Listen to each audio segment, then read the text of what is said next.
बिस्मिल्लाहिर्रहमानिर्रहीम। आज हमारा सेकेंड ईयर का जो चैप्टर नंबर 11 है उसमें जो टॉपिक है हम गाज़ लॉ है।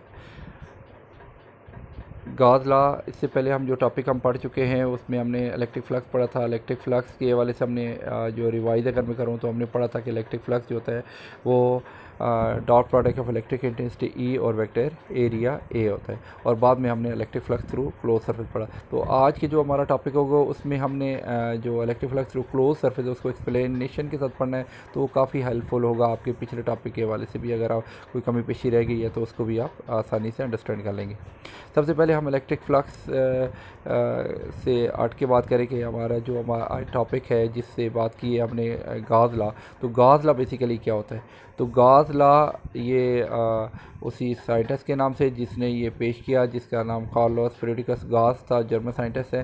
तो उन्होंने अपना लॉ पेश किया कि किसी भी क्लोज सरफेस के अंदर जो टोटल इलेक्ट्रिक फ्लक्स होता है वो कितना होता है।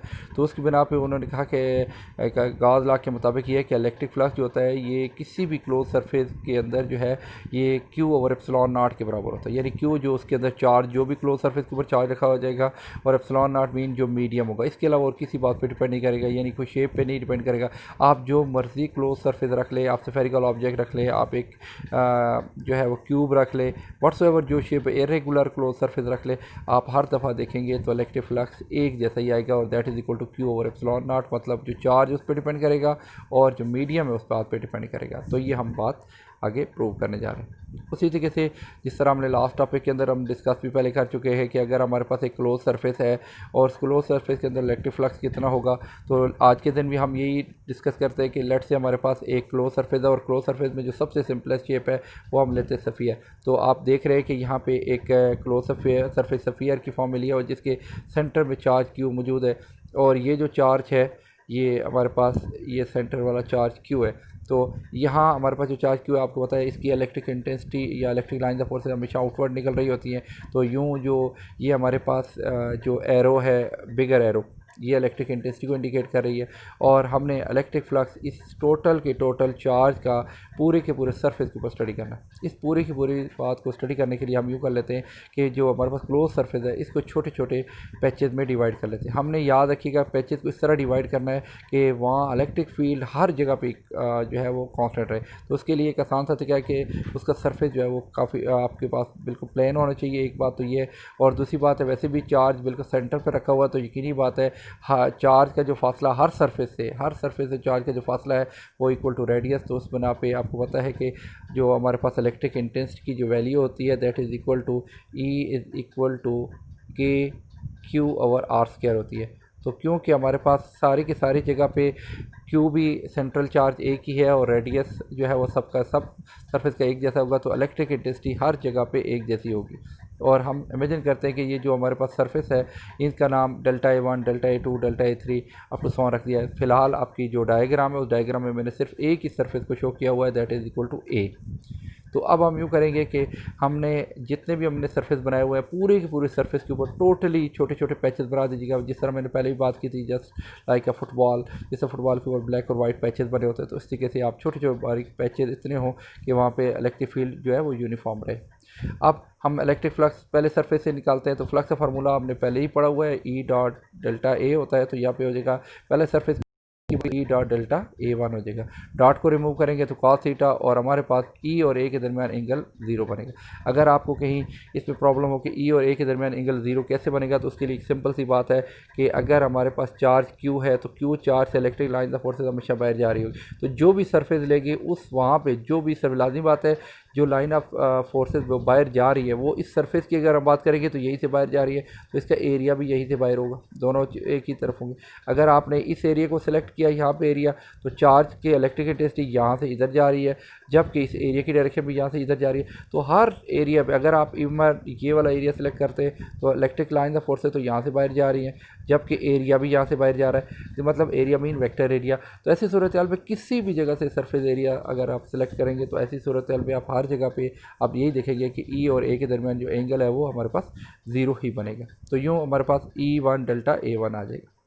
नेक्स्ट इसी तरीके से जिस तरह हमने एक सरफेस के लिए सेलेक्ट किया, इसी तरह दूसरे सरफेस के लिए तो E2 डॉट डेल्टा A2 और कॉस थीटा को रिमूव करेंगे तो E2 delta A2 up to so on करते करते जितने भी सरफेस है तो EN डेल्टा ए एन हो जाएगा। अब तमाम के तमाम जितने भी एरिया फ्लक्स है वो पहले सरफेस का दूसरे का हमने अलग अलग कैलकुलेट कर लिया, सब के सब सरफेस को आप आखिर में ऐड कर दें तो ये हमारे पास आ जाएगा। जिस तरह आपने देखा 5 1 5 2 5 3 5 4 अप टू सो ऑन, तो 5 1 की वैल्यू हमने पहले कैलकुलेट किया हुआ है E1 delta E1 8 delta E2 up to so on, ये आप वैल्यूज पुट करें तो आपके पास फाइनली आंसर आ जाएगा टोटल सरफेस का ई ए। टोटल सरफेस का ई ए क्योंकि इसमें टोटल एरियाज शामिल हो चुके हैं और टोटल इलेक्ट्रिक इंटेंसिटी, और आप पहले ही हम पढ़ चुके हैं कि इलेक्ट्रिक इंटेंसिटी E1 पहले सरफेस को इंडिकेट करती है, E2 दूसरे।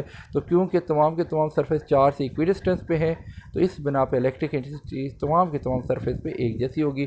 तो ऐसी सूरत हाल में हमारे पास जो कंसेप्ट बन जाएगा वो फाई ई को, क्योंकि कांस्टेंट हो गया है सारी जगह तो ई को बाहर ले ले, और that is E into total surface area. क्यों, सारे के सारे पैचेस के जो एरिया है वो हमारे पास आ जाएंगे, तो सब के सब पैचेस को जमा कर दिया जाएगा तो टोटल एरिया बन जाएगा। अब इसमें याद रखिएगा कि इलेक्ट्रिक इंटेंसिटी की जो वैल्यू है 1/4 pi epsilon naught Q over R square बन जाती है।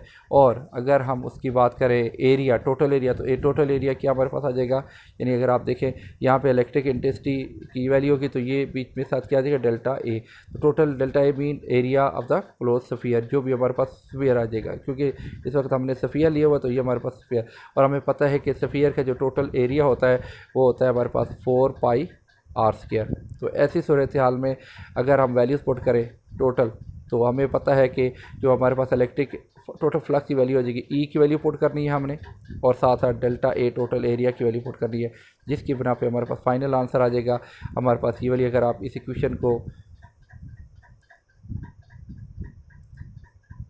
अगर आप इस इक्वेशन को गौर से देखें, इस इक्वेशन को, तो अगर आपको पता होगा कि यहाँ पे 4 pi epsilon naught 1/4 pi epsilon naught Q over R square, ये जो चीज़ है ये हमारे पास इलेक्ट्रिक इंटेंसिटी, और 4 पाई आर स्क्वायर ये हमारे पास area of the close sphere बन जाएगा।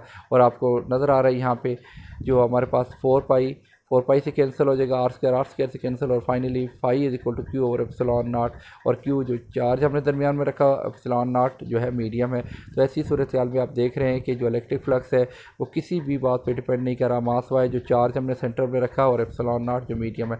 इसका मतलब अगर चार्ज 2Q हो गया तो फ्लक्स का formula 2Q over epsilon not, अगर मीडियम वैक्यूम के अलावा कोई और हुआ तो एप्सिलॉन आर आ जाएगा, तो अप टू सो ऑन। तो इस बना से आपको एक बात तो यहाँ से ये पता हो जानी चाहिए कि जो इलेक्ट्रिक फ्लक्स है वो उससे दो चीज़ों पर डिपेंड करेगा, एक तो मीडियम पे और दूसरा चार्ज पे। चार्ज को बढ़ाएंगे तो इलेक्ट्रिक फ्लक्स बढ़ेगा, और मीडियम को अगर आप जितना रिलेटिव जो एप्सिलॉन आर की वैल्यू हो, यानी जो भी मीडियम होगा परमिटिविटी का, वो जो है अभी जितना ज़्यादा वैल्यू होती जाएगी उतना फ्लक्स की वैल्यू कम होती जाएगी।